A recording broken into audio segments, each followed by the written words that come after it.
Bonjour et bienvenue au webinaire Tirer parti de la crise, qu'en est-il de la commandite, qui fut donné par Jay Hébert le 20 mai 2020. Au départ, ce projet a été présenté aux participants du programme ArtVest, composé de plus de 1000 organisations culturelles canadiennes. Pour vous mettre un peu en contexte, le programme ArtVest consiste à aider les petites et moyennes organisations culturelles et artistiques à développer la commandite dans leur organisation et à comprendre tous les concepts qui entourent la discipline de la commandite.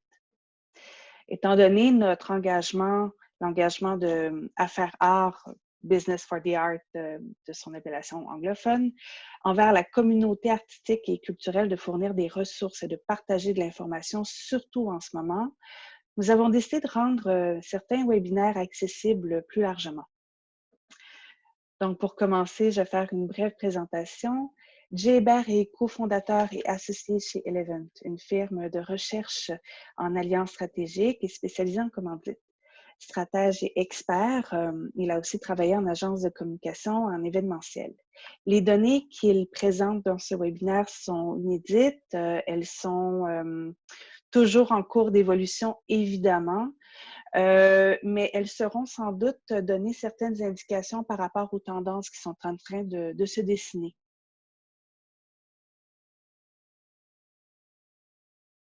Rapidement, je veux d'un prendre le temps de me présenter ne serait-ce que quelques secondes, mais avant tout, ce que je souhaitais surtout vous partager, c'est que le contenu que je vous partage aujourd'hui, c'est des informations qu'on est en ce moment, en fait, dans le marché en train de collecter.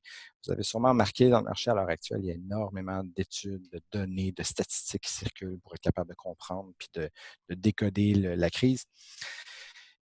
Puis, pour une rare fois, j'ai souvent dit, en fait, comme consultant, on a le luxe de pouvoir être décalé ou d'avoir une certaine distance par rapport à certains enjeux de nos clients ou d'avoir un pas de recul. Mais force est d'admettre qu'en ce moment, on vit, nous, chez nous, la crise au même titre que plusieurs d'entre vous d'ailleurs, parce que comme entreprise, puis comme PME basée au Québec, bien, évidemment, on a dû aussi s'adapter rapidement compte tenu des événements qui évoluent très rapidement. Puis, je suis forcé d'admettre que si j'avais eu à faire ce webinaire-là dans les 2, 3 premières semaines de la crise, pour être très honnête avec vous, je ne suis pas sûr que j'aurais su quoi vous dire. Parce que je pense que j'avais moi-même besoin d'accuser un peu de la situation, puis de voir le marché, comment ça va évoluer, puis même pour l'entreprise. Et oui, j'ai mon chat derrière qui circule. Et, euh, et donc, je n'aurais pas su quoi vous dire. Et donc, ça m'a permis de prendre du recul. Puis avec l'équipe, en fait, on a développé plusieurs outils de mesure, justement, dont l'étude que je vous présente aujourd'hui, qui est toujours dans le marché d'ailleurs. Donc, s'il y en a parmi vous qui n'avaient pas participé à l'étude ou qui n'avaient pas vu passer le lien, n'hésitez pas. Peut-être que, Mireille, je pourrais t'envoyer le lien suite au webinaire. Mais en fait, plus il y aura de gens qui vont participer à l'étude, meilleur on va s'emporter que ça va améliorer juste la qualité des données.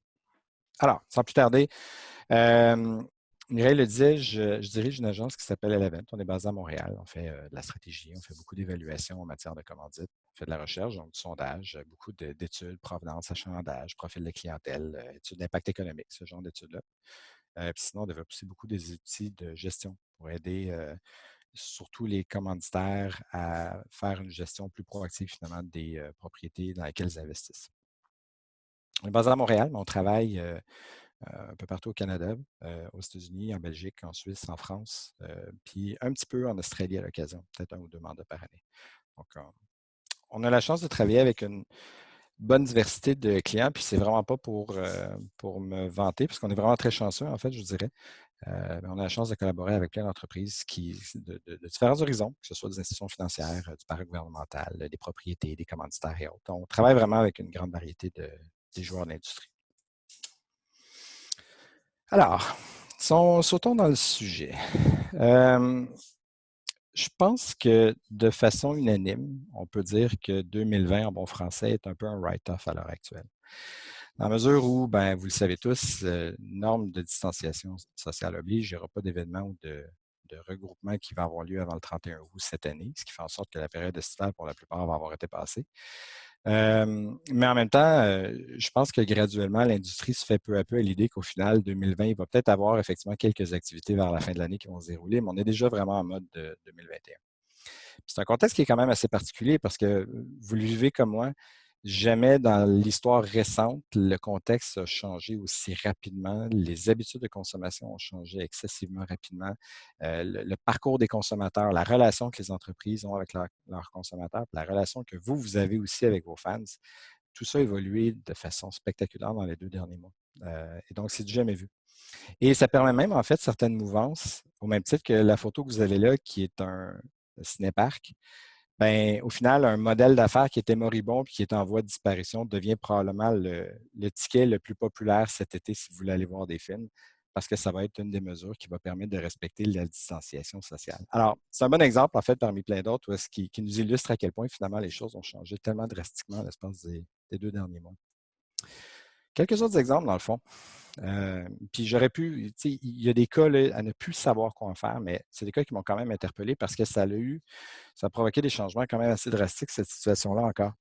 Le premier exemple que vous voyez en haut, c'est la campagne de Kraft, qui, pour ceux d'entre vous qui ne l'auraient pas vu passer, Kraft, au lieu d'annuler ses investissements médias, a décidé plutôt de réallouer tout le placement média qu'ils avaient pour des organismes sans but lucratif qui étaient supportés dans différentes collectivités au Canada.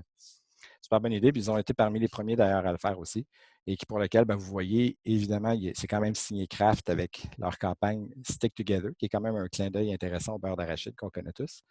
Mais au final, ce sont plein d'organisations comme ça qui sont mises de l'avant pour être capables de profiter finalement de cette publicité-là.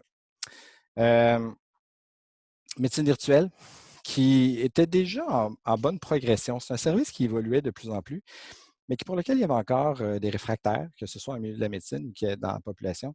Et le jour au lendemain, finalement, la médecine virtuelle, c'est une des façons principales pour être capable d'avoir, un, du service, deux, pour être capable de désengorger le système médical. Et tous les services d'application technologique, justement, qui permettent de faire de la consultation virtuelle ont explosé dans les dernières semaines. Encore là, on parle de semaines, on ne parle pas d'années, c'est ce qui est assez spectaculaire. Bon exemple aussi, Microsoft, qui traditionnellement est une grande entreprise très mature, comme vous le savez, puis d'année en année, ils avaient des augmentations, des variations de vente de plus ou moins 4, 5, 6 15 d'augmentation de leur chiffre d'affaires en l'espace de 2 mois. Encore là, c'est du jamais vu, puis on comprend très bien pourquoi ils ont eu ce type d'augmentation-là. La STM, pourtant, Dieu sait comment que le transport en commun quand même avait le vent dans les voiles, ça se développait bien, en termes d'image publique aussi, ça s'améliorait d'année en année. Ben, vous le savez, ils ont perdu 92 de leur achalandage pour encore des raisons qu'on comprend très bien. L'augmentation des ventes de vélos. Pour ceux d'entre vous qui s'est dit, hey, cet été, ce serait peut-être le fun de me mettre au vélo, je vous souhaite bonne chance. Parce qu'au final, la majorité des détaillants à l'heure actuelle disent déjà qu'ils sont en rupture de stock. Et compte tenu du fait que les pays asiatiques ont été aussi touchés par la crise, le cycle de production a toujours à peu près 6 mois de retard dans le milieu du vélo, ce qui veut dire qu'il va y avoir une rupture de stock là, dans les prochaines semaines. Alors, je vous dirais, si ça vous tente, si vous n'avez pas de vélo, si ça vous tente de vous équiper, allez-y maintenant. Zoom, qu'on utilise d'ailleurs en ce moment, ben, ils ont passé à 200 millions d'utilisateurs quotidiens. Encore là, c'est spectaculaire comme croissance. Les épiciers en ligne, encore là, traditionnellement, faisaient toujours 3-4 de chiffre d'affaires en ligne, puis là, maintenant, c'est 16 Et encore là, ça a changé drastiquement le modèle d'affaires.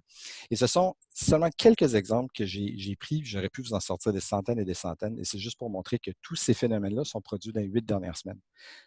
À quelque part, c'est presque étourdissant. Ça me surprend pas que tu parles de vélo. Ouais, j'ai parti pris, c'est sûr. Mais moi, j'étais déjà bien équipé en matière de vélo, donc j'étais chanceux quand même. J'avais pas besoin de. J'aurais pas de problème de m'approvisionner cette année.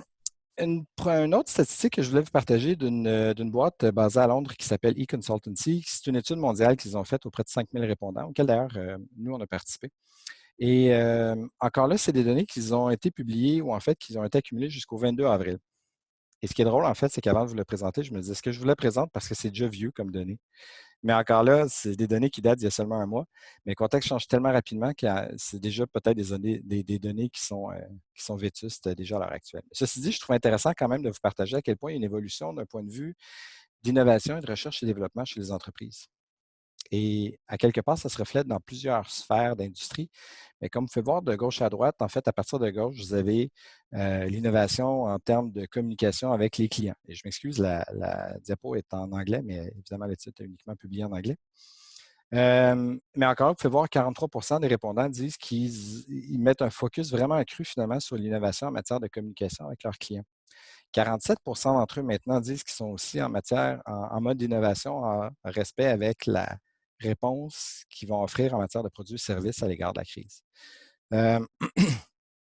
49% qui vont innover en matière de marketing, puis de messages, puis de façon où est-ce qu'ils vont communiquer autour de la crise. 60% au niveau des processus qu'ils vont vouloir améliorer, puis 82% au niveau de façon de travailler et processus internes encore là qui vont être améliorés. Donc, vous pouvez voir, en fait, il y a beaucoup d'entreprises qui sont en mode justement d'essayer de profiter de la situation actuelle pour soit apporter des améliorations très tangibles à leur modèle d'affaires, puis à revoir carrément comment ils travaillent, puis de profiter finalement de cette crise-là pour revoir l'entièreté de l'œuvre. Je vous partage quelques données. Je vous parlais tantôt, bon, c'est notre étude qui est dans le marché à l'heure actuelle. On va clore les répondants mercredi, pas de cette semaine évidemment, la semaine prochaine. Donc, pour ceux d'entre vous qui auraient le désir d'aller voir, c'est un court questionnaire. Puis, je vous inviterai à aller y répondre. Comme je vous mentionnais, plus qu'on va avoir de répondants à cette étude-là, meilleur tout le monde va s'en porter. Mais à l'heure actuelle, je voulais quand même, on a assez de réponses déjà pour pouvoir vous partager les résultats préliminaires. Tout d'abord, c'est une étude qui s'adresse vraiment aux gens de l'industrie de la commandite et événementielle au sens large, ce qui comprend donc les consultants. 30% des répondants sont des entreprises, 19% travaillent pour une propriété, 10% en agence et 20% sont des producteurs d'événements. Les autres, c'est des étudiants, des professeurs, tout autre acabit. Donc, c'est quand même d'horizons assez diversifiés. Pour ce qui est des propriétés, vous pouvez voir, en fait, c'est principalement de l'événement culturel, donc avec 9%. On peut cumuler, là, vous avez aussi 11% de propriétés culturelles là, qui pourraient se cumuler.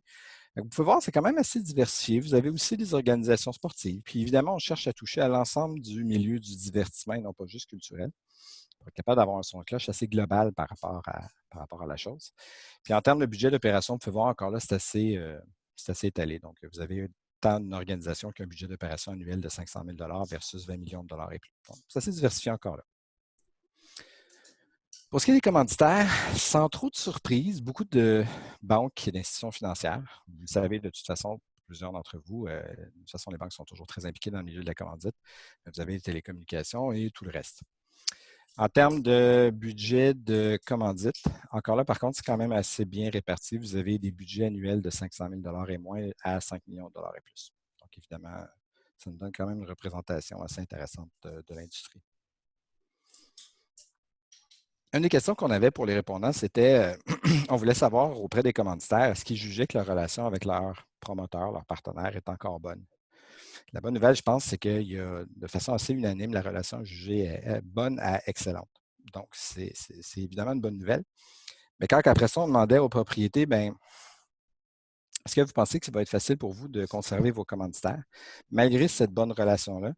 Bien, vous pouvez voir, vous avez à peu près 40, pas loin de 50% des répondants finalement qui disent que ça va être soit assez difficile ou très difficile de conserver leurs commanditaires.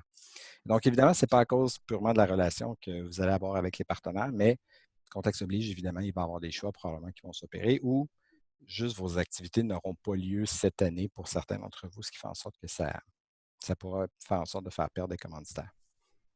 Je vous dirais, ceci dit, par contre, surtout pour les commanditaires qui avaient des ententes multi-années, donc plus d'1 an, règle générale, puis évidemment, ce n'est pas un sondage de l'ensemble des entreprises commanditaires, mais règle générale, la plupart ont tenté de se comporter en bons citoyens et de rester avec leurs partenaires, quitte à ne pas payer peut-être l'entièreté du montant d'argent qui était entendu au contrat pour la commandite, mais quand même de laisser une partie de l'argent pour être capable de donner un coup de pouce parce que tout le monde réalise très bien, évidemment, que c'est un contexte qui est particulier et qui est très difficile, surtout pour le secteur culturel.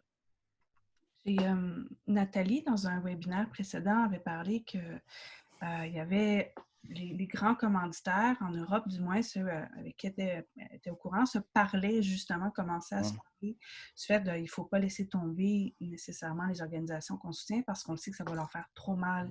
Est-ce que tu es au courant s'il y a ce type de discours-là aussi à Montréal en ce moment entre les grands commanditaires? Oui, officieusement, oui, tout à fait. Il n'y a pas un regroupement proprement dit. Ce n'est pas comme si ça se discutait peut-être à une réunion de la Chambre de commerce. Mais oui, effectivement, formellement, c'est un petit milieu, tout le monde se connaît, surtout au Québec. Donc, effectivement, il y a des conversations de corridors comme ça qui ont lieu à l'heure actuelle. Le corridor virtuel. Virtuel, évidemment. Parmi, encore là, on demandait aux entreprises qui sont commanditaires, ils nous disaient en fait que 88% des événements cette année, donc 2020, année calendrier, ont été annulés. C'est pour des raisons encore évidentes parce que finalement, vous le savez, le cœur des activités en matière événementielle, que ce soit dans le culturel ou sportif, ou etc., ça se passe évidemment principalement entre mars et septembre, octobre. Donc, 88 de leur portfolio était annulé. Et là, on demandait aux entreprises, ben, qu'est-ce que vous faites avec l'argent donc qui ne sera pas dépensé cette année? Vous pouvez voir à droite, ben, vous avez 27,6 des gens qui disent que ben, l'argent a été conservé dans l'entreprise, mais ça a été réalloué à d'autres projets. 51 disent que le budget a été laissé à la propriété, ou du moins une partie plutôt du budget, puis une partie aussi après ça a été conservée dans l'entreprise. Puis à ce titre, je vous dirais que ce qu'à date, on a observé, c'est évidemment, c'est des cas par cas, là, mais dans un contexte d'entente annuelle, souvent, le commanditaire laissait 15 à 20 du contrat original en termes de frais, puis reprenait la balance pour cette année. Mais par contre, souvent, il y avait une année supplémentaire qui était rajoutée au contrat à la fin du contrat au même terme. Ce qui fait en sorte que, ben, au moins, ça allongeait l'entente d'une année supplémentaire. Fait que c'est un moindre mal compte tenu du contexte. Et puis après ça, vous avez là, à 24 le budget a été réalloué à des causes. Et c'est intéressant encore là parce que ce qu'on observe au final, c'est, bon, d'un, ces données-là ne sont pas étonnantes parce qu'on sait que parmi ces répondants-là, les entreprises, 55 d'entre eux disent qu'ils ont subi des pertes financières significatives. Que ce soit en termes de chiffre d'affaires ou que ce soit en termes de profitabilité, on n'a pas fait cette précision-là ou cette distinction-là, mais l'idée quand même, c'est qu'on sait que la majorité des entreprises aussi ont été impactées à différents degrés. Et donc, dans ce contexte-là, ce n'est pas étonnant de voir qu'il y en a plusieurs qui vont rationaliser leurs investissements ou qui vont les réallouer sur d'autres initiatives, que ce soit à l'interne pour peut-être favoriser des initiatives qui sont plus jugées stratégiques en termes de développement des affaires, développement de produits et autres. Puis en matière de causes, ben, c'est des causes qui sont très liées à la crise actuelle. Donc, les causes traditionnelles qui sont bien supportées ou qui tirent bien leur épingle du jeu, comme la Société canadienne du cancer, Fondation Sainte-Justine, puis des causes comme ça qui traditionnellement tirent une bonne part des dons qui sont faits par les entreprises ou les consommateurs, bien, eux-mêmes en ce moment ont de la difficulté parce qu'au final, c'est beaucoup plus des causes qui sont liées aux besoins primaires qui sont créés par la crise actuelle. Moisson Montréal est un bon exemple. En matière de financement, ça se porte excessivement bien, mais on est vraiment en mode de sécurité alimentaire, sécurité financière. Et donc, dans ce contexte-là, même les fondations qui traditionnellement tirent bien leur épingle du jeu, comme je mentionnais tantôt, ont de la difficulté à l'heure actuelle. Puis en plus, la majorité de leurs événements caritatifs ont été annulés. Donc, ça, encore là, c'est un gros changement dans cette industrie-là.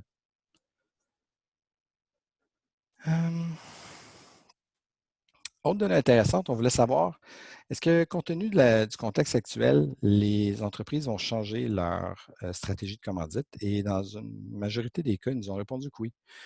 Donc, 61 des entreprises disent qu'effectivement, ils vont profiter de la crise à l'heure actuelle pour re-questionner, puis probablement changer leur stratégie de dons et commandites.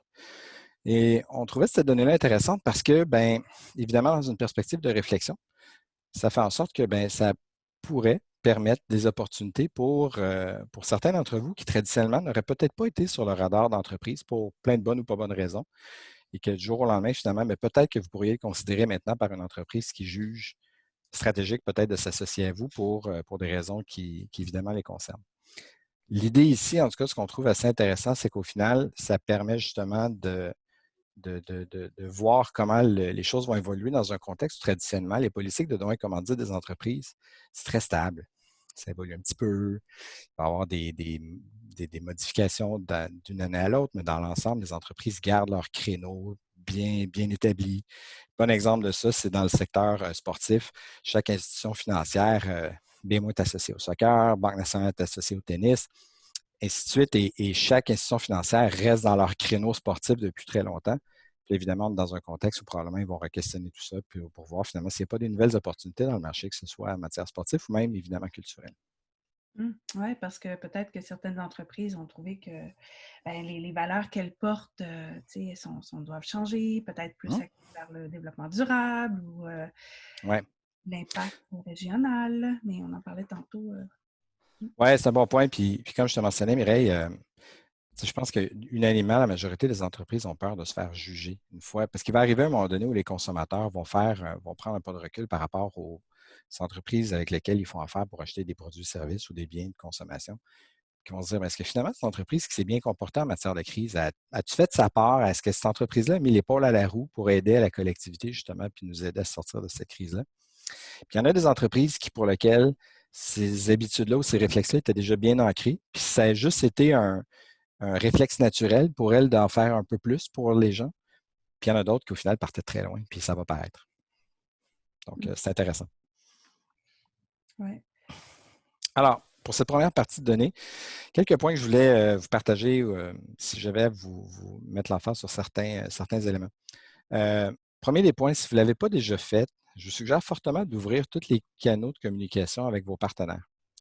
Parce que, évidemment, dans un contexte où vous avez besoin de rassurer non seulement vos fans, vos employés, mais aussi les partenaires sur où est-ce que vous voyez évoluer finalement votre organisation, la programmation peut-être que vous mettez de l'avant, le produit culturel que vous avez.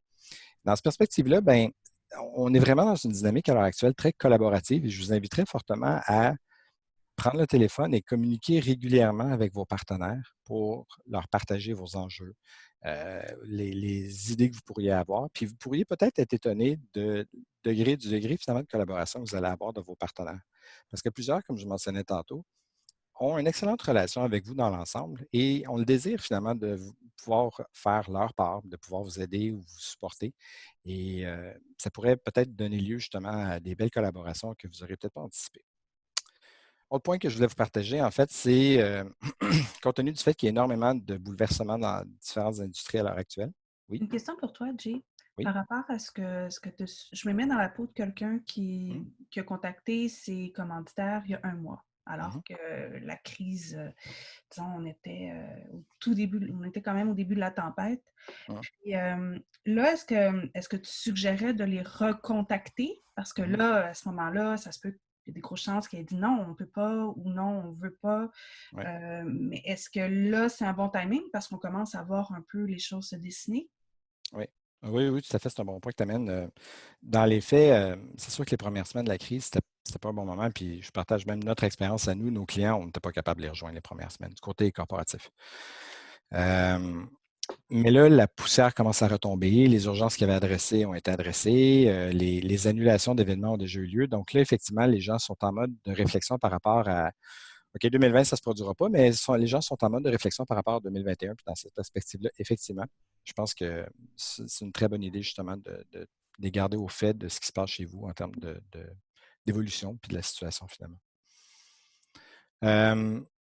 Puis donc, dans cette perspective-là aussi, ben, peut-être que vous avez un rôle plus stratégique que vous pourriez jouer. Parce que dans le fond, il y a une notion qu'on remarque aussi, c'est qu'au final, la majorité des entreprises vont essayer de réallouer leurs fonds à des initiatives qui vont juger plus stratégiques.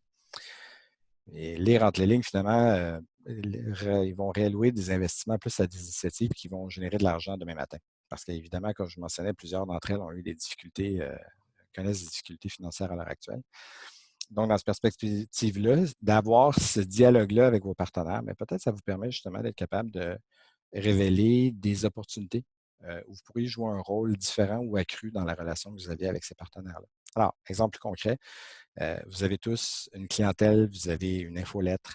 Est-ce qu'il serait envisageable d'aider certains des partenaires à avoir une approche un petit peu plus commerciale ou de faire des offres plus spécifiques à vos fans ou développer un produit qui serait dédié à permettre à vos fans de profiter finalement d'une partie de votre programmation annuelle?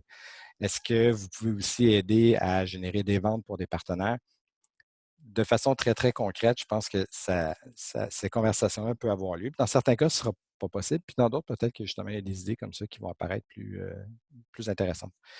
Il y avait, justement, dans l'étude initiale que je vous partageais de eMarketer, il y avait une stat qui nous disait justement que 55 des entreprises sont prêtes à considérer des nouvelles idées qui vont finalement leur permettre justement d'atteindre, soit changer finalement leur stratégie ou soit de leur permettre d'atteindre de nouveaux objectifs. Donc, dans cette perspective-là, les gens sont à l'écoute et sont prêts à recevoir finalement des propositions qui pourraient détonner ou qui vont leur permettre d'atteindre des objectifs de façon différente. Puis le dernier point, dans le fond, que je voulais vous partager, ben, la recherche de partenaires. Puis essentiellement, on pourrait croire que c'est peut-être pas le bon timing à l'heure actuelle pour faire de la recherche de commandite, mais dans les faits, c'est un super bon timing. Est-ce que vous allez vendre des ententes ou faire du développement des affaires dès demain matin? Je ne crois pas. Mais encore là, dans une perspective où les entreprises sont dans un mode de planification pour 2021 déjà, bien, sachant qu'on est déjà fin mai, ou en tout cas mi-mai, ben, c'est un excellent timing pour être capable de rencontrer des gens, évidemment virtuellement, de vous faire connaître, de présenter une vision que vous pourriez avoir, de présenter la situation et les évolutions que vous envisagez, peut-être aussi de votre offre de divertissement ou de votre offre culturelle. Dans cette perspective-là, ça fait en sorte que si vous êtes en mesure de rester dans l'attention des gens, sur le radar en bon français, ben, dans une perspective où finalement les budgets se décident à l'automne, dans une perspective de 2021, ben, le timing demeure excellent. Puis comme je disais, la poussière, pour la plupart, a retombé plus tôt. Donc, ça fait en sorte que c'est un bon timing pour commencer à faire des démarches de contact. Ce que je retiens de tout ce que tu viens de dire, en gros, c'est que aussi, il pourrait y avoir, ce serait une époque, on risque de devoir faire des activations beaucoup plus personnalisées pour les entreprises, vraiment plus du cas par cas, ce qui est beaucoup plus intéressant pour les organisations aussi, même si ça demande de l'énergie. Mais aussi, peut-être et probablement que les entreprises vont être à prendre des risques différents Ouais. qu'elles ne prenaient pas avant pour tester justement des idées, pour tester des choses. Donc, cette part-là de risque pourrait être intéressante aussi. Oui, tu amènes un super bon point parce que déjà avant la crise, on le voyait de plus en plus, je te dirais depuis peut-être 2-3 ans, là, sans que ce soit précis, là, mais depuis 2-3 ans, on voyait les entreprises de plus en plus prêtes à considérer des avenues différentes, des propriétés ou des partenaires moins matures, moins établis, mais juste pour être capable de rejoindre une clientèle plus nichée, plus ciblée, sachant très bien que des fois, ça pouvait fonctionner, des fois, ça pouvait ne pas fonctionner, mais les entreprises, de plus en plus, étaient déjà, en fait, prêtes à prendre ce risque-là. Puis là, dans la dynamique actuelle, bien évidemment, ça fait juste s'amplifier, du moins pour les entreprises qui adhèrent beaucoup plus à l'innovation, puis justement à essayer de transformer leurs produits et services dans le contexte actuel. On continue?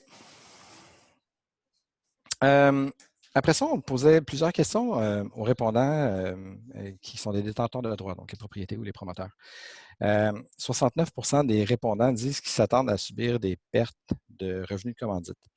Après ça, on leur demandait dans quel ordre, et puis la plupart répondaient en moyenne à peu près 40 de pertes de revenus de commandite. Donc, dans un contexte où, vous le savez, les revenus de commandite constituent n'importe quoi entre 20 et 40 là, selon le contexte, du budget, pas du budget, mais de la part du chiffre d'affaires de la propriété.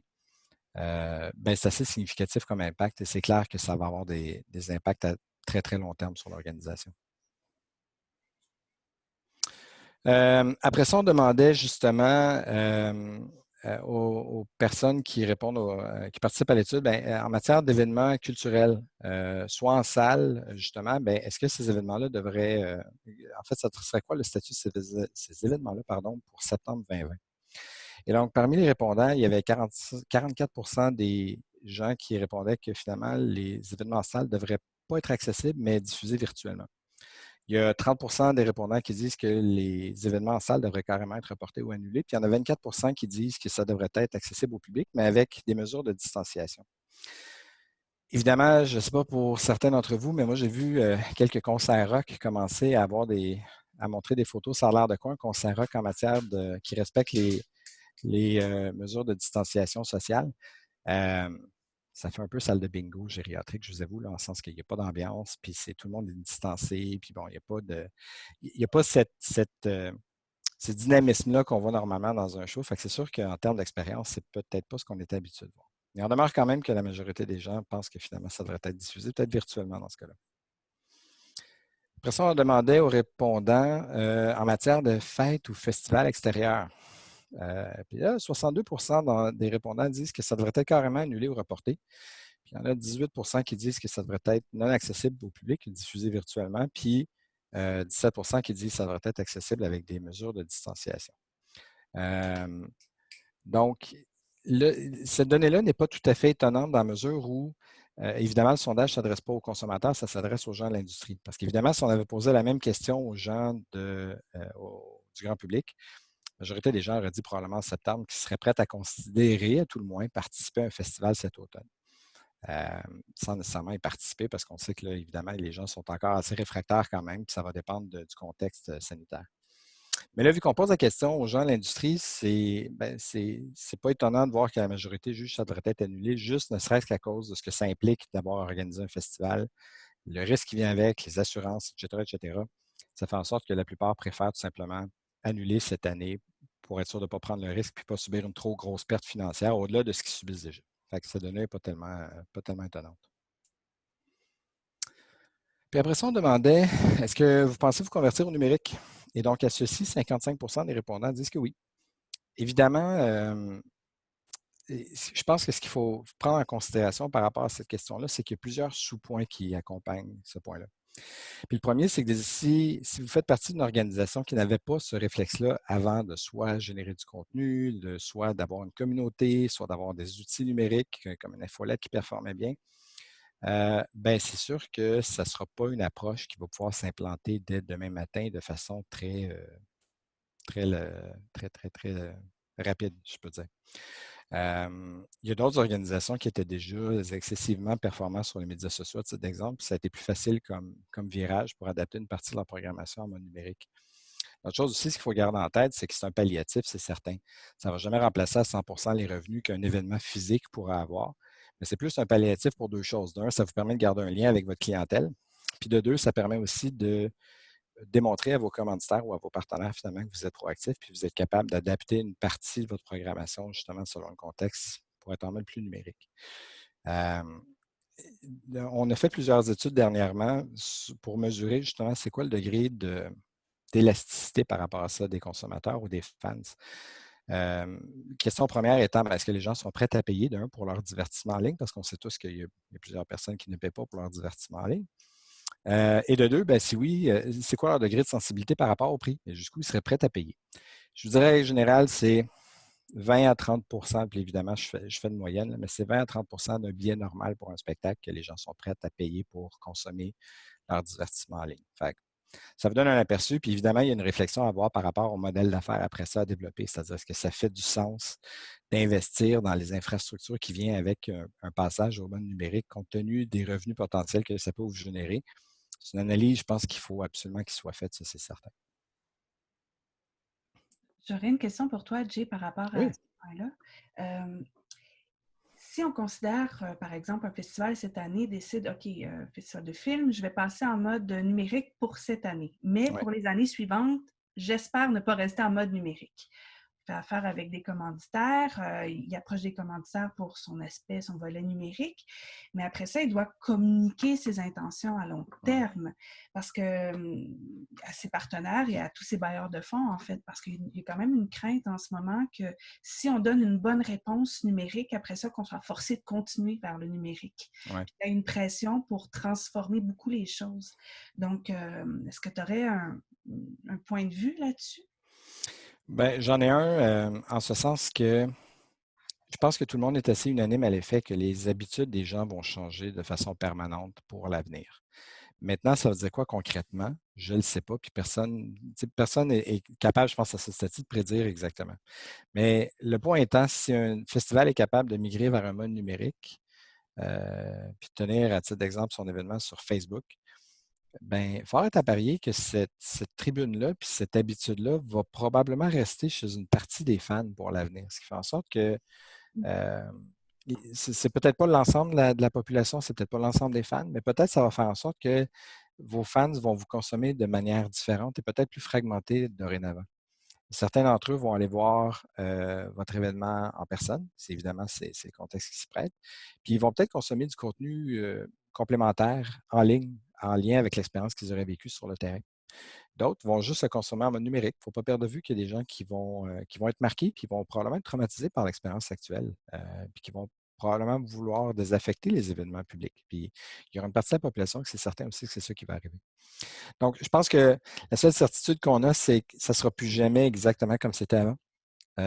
Et fort est à parier que si vous avez travaillé fort pour être capable de démarrer une nouvelle tribune numérique, bien, probablement, ce serait judicieux d'avoir une vision à long terme par rapport à ce que ça implique en termes de ressources financières, ressources humaines aussi, de compétences dans votre organisation qui n'existaient peut-être pas avant, qui là, vous allez devoir considérer ajouter à votre équipe.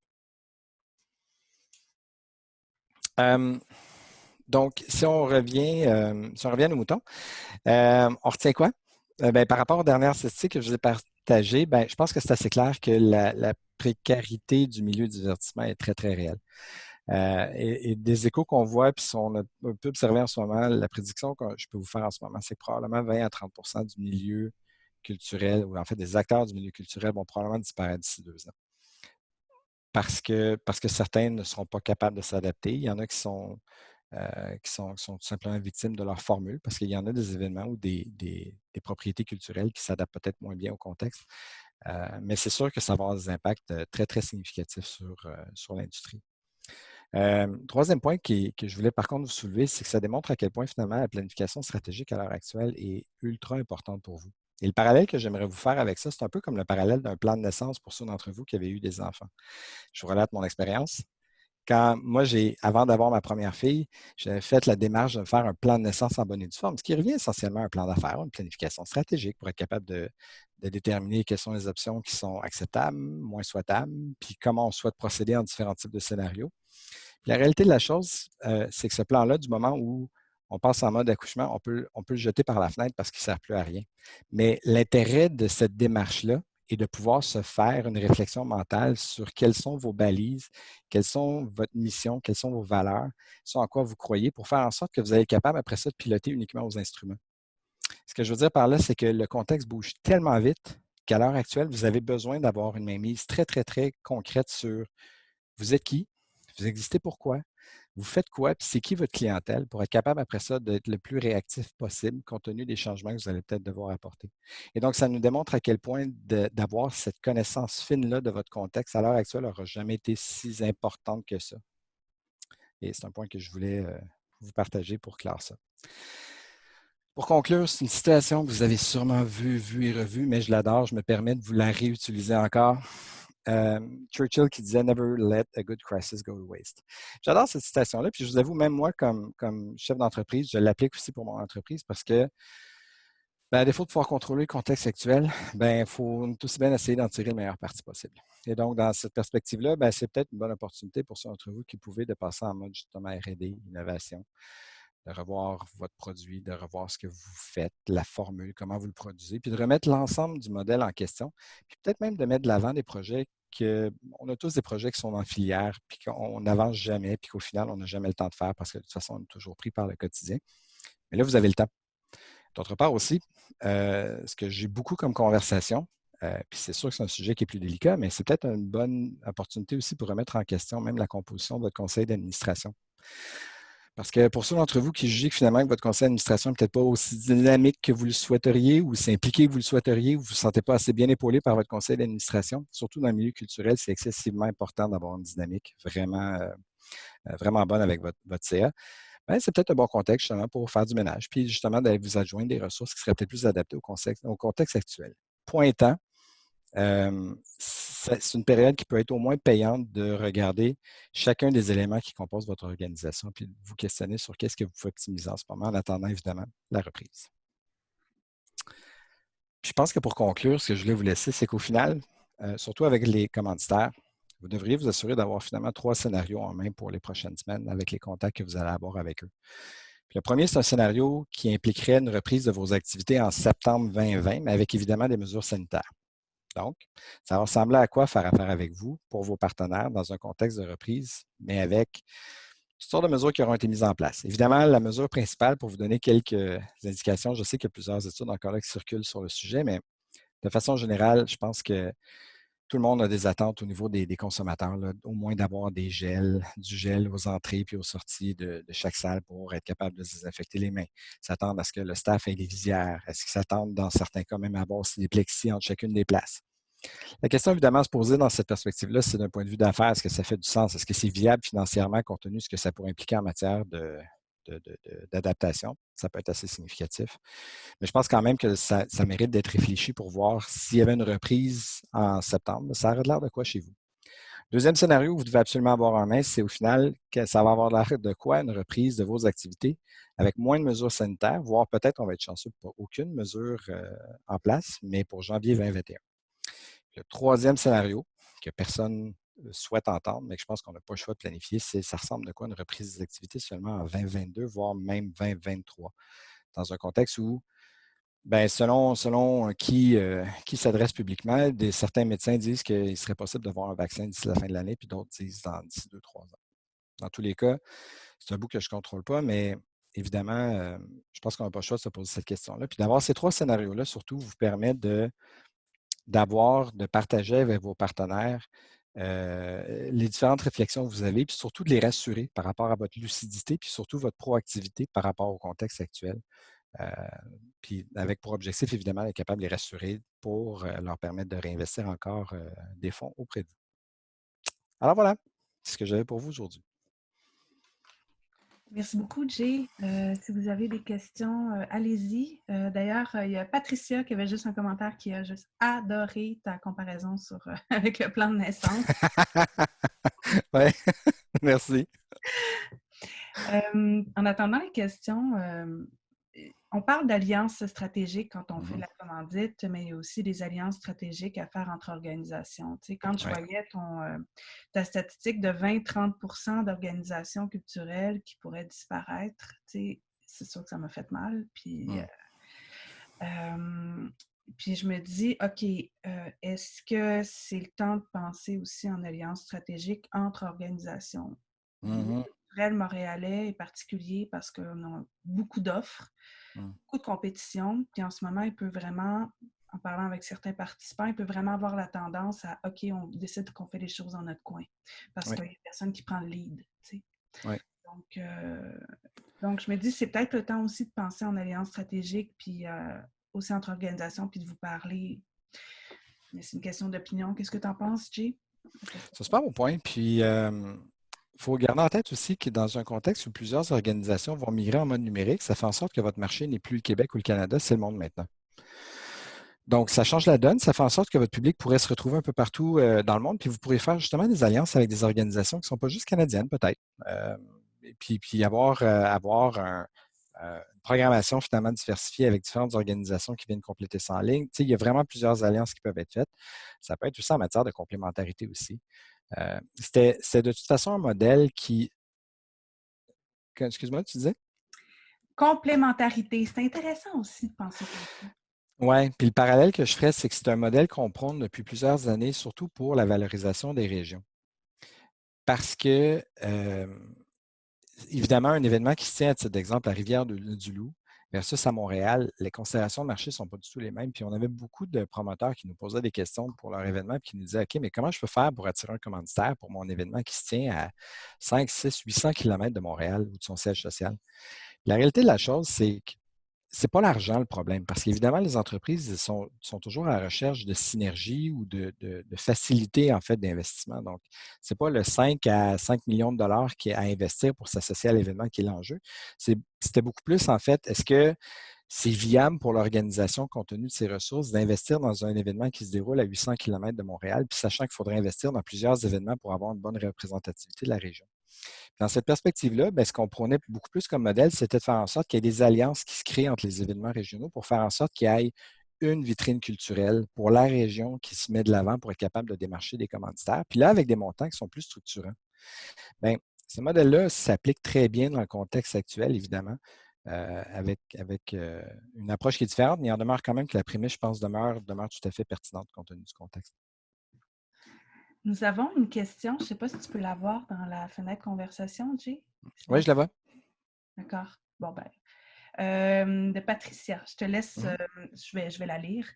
Dans la mesure où nos spectacles sont vendus 1 an et demi d'avance et qu'actuellement les salons de vente de spectacles sont annulés à l'automne 2020, cela veut dire que nous ne pourrons vendre qu'à la fin 2021 pour l'année 2023. Est-ce que les commanditaires peuvent attendre jusque-là? Oui et non. Je pense qu'évidemment, la majorité des entreprises, vous le savez, investissent. C'est un budget qui est planifié 1 an d'avance. Et donc, à moins que vous soyez à l'intérieur d'une entente multi-année, peut-être que ça va permettre certaines latitudes, mais si c'est un contrat ou une entente qui était renouvelée d'année en année, le commanditaire n'attendra pas, puis évidemment, l'argent va aller ailleurs. Donc là, le risque que vous avez, c'est qu'évidemment, en 2023, probablement que les fonds vont tout simplement être réalloués à un autre partenariat, puis ils seront tout simplement plus disponibles, malheureusement. Et donc, c'est là qu'intervient, je pense que si dans cette perspective-là, effectivement, c'est impossible pour vous d'être capable d'être dans le marché avant 2023, ça demanderait absolument avoir une présence, une partie de votre programmation ou du moins un actif en soi auquel le partenaire pourra s'associer en attendant pour le faire patienter. Le parallèle que je vous dresserais, c'est que souvent, je vois ça dans un contexte de construction d'un bâtiment qui va avoir des droits nominatifs qui sont vendus à un partenaire. Mais évidemment, une fois que l'entente est signée, souvent les droits nominatifs vont juste avoir lieu 2, 3, 4, 5 ans plus tard, le temps que le bâtiment se construise. Et donc, dans cette perspective-là, il y a toujours une stratégie dans ce cas-là de court, moyen, long terme pour être capable de soutenir finalement cet intérêt-là à travers le temps en attendant que le véritable actif soit dans le marché. Donc, le même parallèle s'applique ici. Je pense qu'en attendant, ça demande absolument une stratégie pour être capable de le conserver dans votre giron, ce partenaire-là, même si c'est qu'à une fraction de ce qu'il payait par le passé, mais au moins, ils seront toujours avec vous. Par exemple, excuse-moi, je fâche là-dessus, mais je dis, OK, si la compagnie de théâtre jeune public décide qu'elle ne veut pas faire de spectacle nécessairement, peut-être qu'elle peut proposer une activation qui va permettre aux employés de l'entreprise de faire quelque chose. Oui.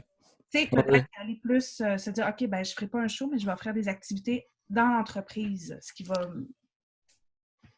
avoir la valeur. Oui, absolument. Très bonne idée. Prochaine question. Oh, les questions embarquent, c'est bon. En tant qu'OBNL, qui cherche des nouveaux commanditaires pour aider à adapter ses festivals et salons artistiques prévus pour l'automne à la nouvelle réalité, notre défi principal est le fait que plein de festivals printaniers ou d'été sont repoussés vers l'automne. On craint de perdre dans cette énorme foule de festivals. On craint de se perdre dans cette énorme foule de festivals. Suggestion. Ouais, ben, la surcharge d'événements qui risque d'avoir à l'automne. Donc, même si on s'adapte, qu'est-ce que tu en penses? Suggestion. En fait, j'ai l'impression, contrairement à bien des gens, j'ai l'impression que ça ne va pas repartir d'un coup. Puis il y en a quelques-uns qui vont s'essayer cet automne à tenir leurs événements, puis il y en a plusieurs qui ne le feront pas, ne serait-ce qu'à cause du risque que ça pourrait encourir. Je pense que ça va dépendre énormément peut-être des prochaines semaines, puis de l'évolution de la situation. Puis si effectivement c'est plus sous contrôle à Montréal, ben, peut-être qu'effectivement ça va permettre cette ouverture-là. Je pense que longue histoire courte, je ne pense pas que ça va partir si vite que ça cet automne, d'un point de vue événementiel en tout cas. Il va y avoir plein d'autres activités d'un point de vue publicitaire, d'un point de vue contenu de télé, d'un point de vue programmation de ce type-là. Je crois que ça va partir une force, mais du côté événementiel, que ce soit culturel ou sportif, ça ne va pas repartir si vite, à mon avis. Est-ce que les prévisions des différents scénarios sont les mêmes pour les commanditaires en argent que pour les commanditaires en produits et services?